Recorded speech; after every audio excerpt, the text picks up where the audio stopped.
तुटलेल्या रस्त्यावरती थांबलं होतं गावाचं पूर्ण कामकाज. पसरलेलं होती मायूशी आणि प्रत्येक चेहऱ्यावरती भीती. तेव्हा मिळाली जुन्या लाकडाची ती नाव. स्पर्श केलं तिने पूर्ण आकाशाला आणि खुश झालं पूर्ण गाव. तुफान चिरून आली मदत आणि हास्य. ने केला दंडे मिळून गेली पूर्ण गावाची शान. हिरवगाळ पहाडांच्या मध्ये वसलेलं हे सुंदर गाव सूर्यही खूप तेजीने चमकत होता. माधव आणि श्याम शहरामधून गावाकडे रस्त्यावरती चालत होते. त्यांच्या खांद्यावरती राशनचे बोरी ठेवल्या होत्या. दोघही जण खूप थकलेले होते आणि त्यांना खूप घामही येत होता. श्याम, हा रस्ता दिवसेंदिवस खूपच कठीण होत चाललाय. आपल्या गावातल्या मोठ्या माणसांना शहरात जाणं फारच कठीण झालंय. तू बरोबर बोलतोयस माधव. हा एक मात्र रस्ता बंद झाला तर आपलं गाव पूर्ण जगापासून तुटेल. मला तर भीती वाटते की कधी एखादं मोठं संकट येऊ नये. माहित नाही कधी शहरापासून येण्या जाण्याची सुविधा सुरू होईल. हो, त्याशिवाय तर सगळ्याच गोष्टी खूप कठीण होऊन बसल्यात. दोघही जण एकमेकांकडे बघतात आणि सहमतीमध्ये मान हलवतात. थोड्या वेळातच ते दोघही जण बाजारात पोहोचतात, राशन घेतात आणि मग आपल्या घराकडे निघून जातात. यासोबतच त्यांचा दिवस इथेच संपून जातो. दुसऱ्या सकाळी त्या रस्त्यावरती पूर्ण गाव एकत्र येतं. जो शहराशी जोडणारा फक्त एक मार्ग रस्ता होता. गावामध्ये खूप मोठी दरार आली होती, ज्याने कारण पूर्ण रस्ता तुटला होता. गावातले सरपंच आणि रेखा, जी एक डॉक्टर आहे, जी बाकी गावातल्या लोकांसोबत तिथे उभी होती आणि सर्वजण खूप चिंतित होते. सरपंच काका, माझ्या दवाईही संपत चालली आहेत. जर पुढच्या 2 दिवसात शहरातनं मदत नाही आली तर बिमार लोकांचं इलाज करणं खूप कठीण होईल. रस्ता पूर्णपणे तुटून गेलाय. त्याला दुरुस्त करायला महिने लागणार आहेत. आपल्याकडे खूप जास्त वेळ नाहीये. आता देवानेच काहीतरी चमत्कार केला तर. श्याम आणि माधवही त्या भीडमध्ये येतात. माधव त्या तुटलेल्या रस्त्याकडे बघतो आणि मग आपल्या आजूबाजूला उदास चेहरे बघतो. त्याला काहीतरी करायची खूप इच्छा होते. का आपण डोंगराच्या दुसऱ्या बाजूने नाही जाऊ शकत? नाही श्याम, तो रस्ता खूपच धोकादायक आणि लांबचा आहे. तिथून जाण्यासाठी खूप दिवस लागतात. हे ऐकून सर्वजण उदास होतात आणि एक एक करून तिथून निघायला चालू करतात. त्याच संध्याकाळी श्याम आणि माधव उदास चेहऱ्याने आपल्या अंगणामध्ये येतात. अंगण खूप साधारण होतं, पण त्यामध्ये एक छोटंसं झोपडी होती. माधव समोर जातो आणि त्या झोपडीची दरवाजा उघडतो. आतमध्ये खूप सारे लाकडाचे तुकडे होते, जे खूप टाइमपासनं तसेच पडले होते. त्यांच्या खाली एक छोटीशी जहाज ठेवली होती, जी सफेद कापडाने झाकली होती. माधव समोर जाऊन त्या कपड्याला हटवतो. जहाज थोडं रहस्यमय होतं. त्याच्यावरती वेगळ्या प्रकारचे नकाशे केली होती आणि त्याच्या किनाऱ्यावरती छोटे छोटे पंखही लावले होते. ही होडी माझ्या आजोबांनी बनवली होती. ते म्हणायचे की हे कुठलेही सामान्य नाव नाहीये, पण ही कित्येक वर्ष झाली इथेच पडून आहे. का ह्याचा आपल्याला काही उपयोग होऊ शकतो का? माधव, तू या जुन्या भंगार गोष्टीकडे का बघतोयस? आपल्याला शहरात जाण्याचा रस्ता शोधायचा आहे, नदीमध्ये पोहण्याचा नाही. आणि इथे कुठली नदी पण नाहीये. श्याम, मला आठवतंय की माझे आजोबा बोलायचे, ही होडी हवेत चालू शकते, पण मी त्यावर कधी विश्वास नाही ठेवला. पण आज आपल्याला ह्याची गरज आहे. हवेत उडणारी नाव. माधव, तुझं डोकं तर ठिकाणावर आहे ना? हवेत कधी होडी उडते का? माधव श्यामच्या मस्करीला नजरअंदाज करतो आणि तो समोर जातो आणि त्या शेडमधून तो नालावला बाहेर काढतो. दोघही जण त्या जहाजाला साफ करायला चालू करतात. जसंच ते त्या नकाशीला साफ करतात, ते हलकशा सुनहऱ्या रंगामध्ये चमकायला लागले. माधव थोडा चकित होतो, पण तरी सुद्धा तो आपलं काम चालू ठेवतो. तो हातोडी आणि खिळ्याने नावला तुटलेल्यापणे पूर्णपणे ठीक करतो. अरे देवा, जर या होडीत काही खरं असेल तर हिला जागृत करा. माझ्या गाववाल्यांना हिची खूप गरज आहे. जसंच तो प्रार्थना करतो तर जहाजावरती बनलेल्या नकाशी खूप जोरात चमकायला लागले. श्याम हे बघून खूप चकित होतो आणि दोघंही समजतात की ही जहाज साधारण नाही आहे. यासोबतच हे दोघांचा दिवस इथे संपून जातो. दुसऱ्या सकाळी गावातले लोक अजूनही उदास होते. तेवढ्यात असताना अचानक वरून काहीतरी वेगळा आवाज येतो. ते वरती बघतात आणि चकित होतात. माधव आणि श्याम त्याच लाकडाच्या जहाजमध्ये बसले होते आणि जमिनीच्या वरती हवेमध्ये वाहत होते. त्यांचे पंखही हळूहळू वर खाली तरंगत होते. हे मी काय बघतोय? हे एखादं स्वप्न तर नाहीये ना? माधव, तो हवेमध्ये कसा वाहतोय? सरपंचजी, हे खरं आहे. माधवने या जुन्या होडीला उडणारी होडी बनवलंय. माधव हळूहळू जहाजाला त्या चौकामध्ये उतरवतो. माधव आता खूप साहसी आणि खूप आनंदित दिसत होता. सरपंचजी, ही जादुई नाव आहे. ही तेव्हाच उडते जेव्हा आपला हेतू चांगला असतो. आता आपण शहरात जाऊन औषधं आणि जेवण आणू शकतो. माधव त्या जहाजाला जमिनीवरती हळूहळू उतरवतो. सरपंच, रेखा आणि बाकी सगळे गावातली लोक हे बघून खूप चकित होतात. वा, हे खूप कमाल झालं.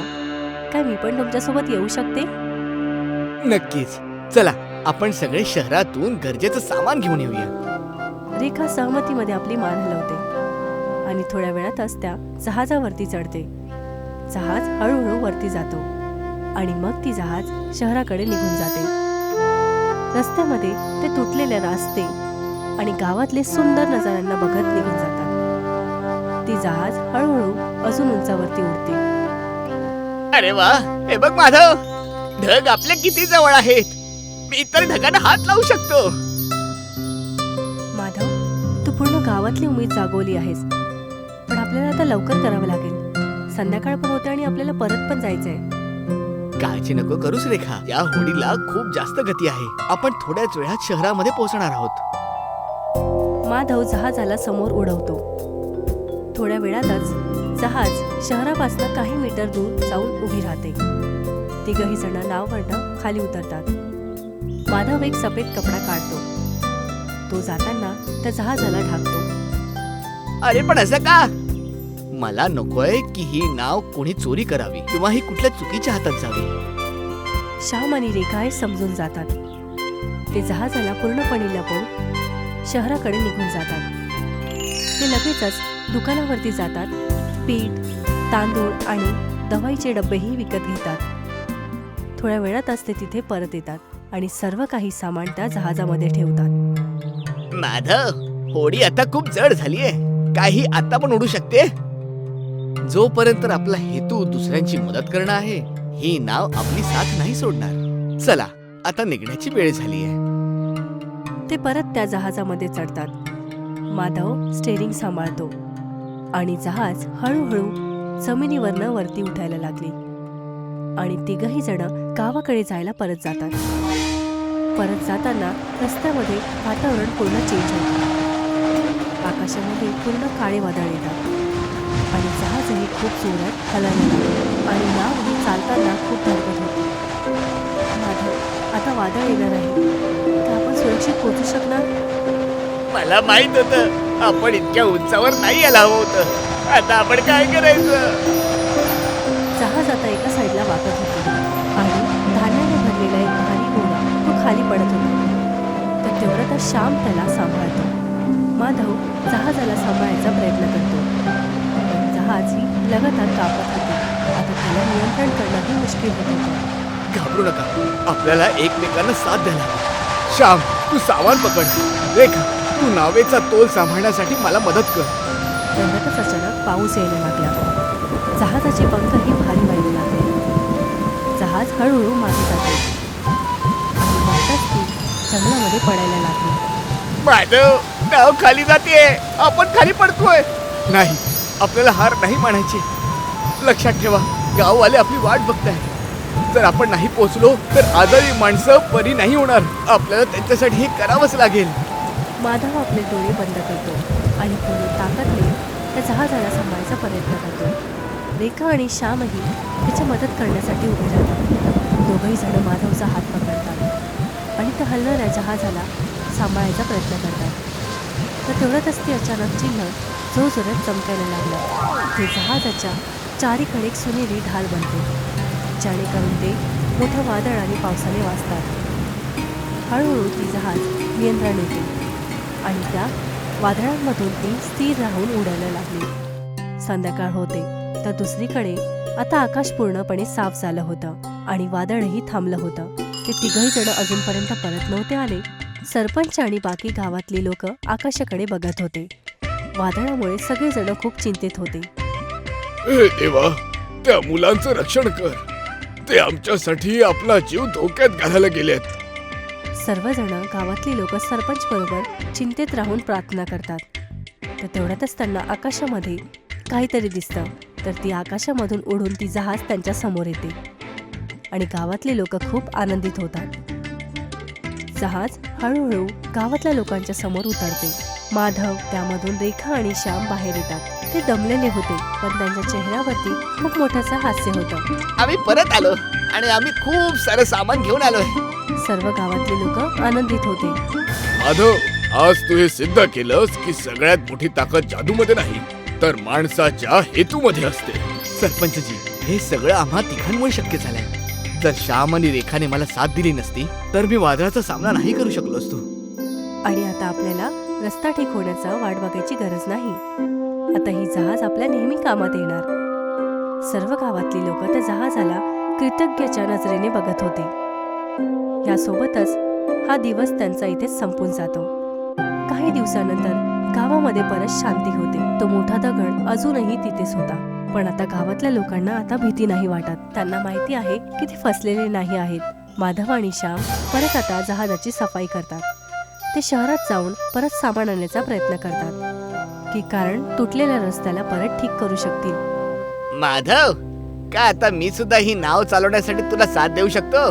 कारण मी सुद्धा वादळामध्ये सामान सांभाळलं होतं. नक्कीच श्याम, तू या नावेतला सगळ्यात धाडसी माणूस आहेस. चल, आज आपल्याला गावातला रस्ता दुरुस्त करण्यासाठी सिमेंट आणि खडी घेऊन यायची. दोघही जण हसतात आणि सहमतीमध्ये आपला मान हलवतात. ते जादुई जहाजामध्ये आपला पाय ठेवतात आणि परत एकदा उंच उडी घेतात.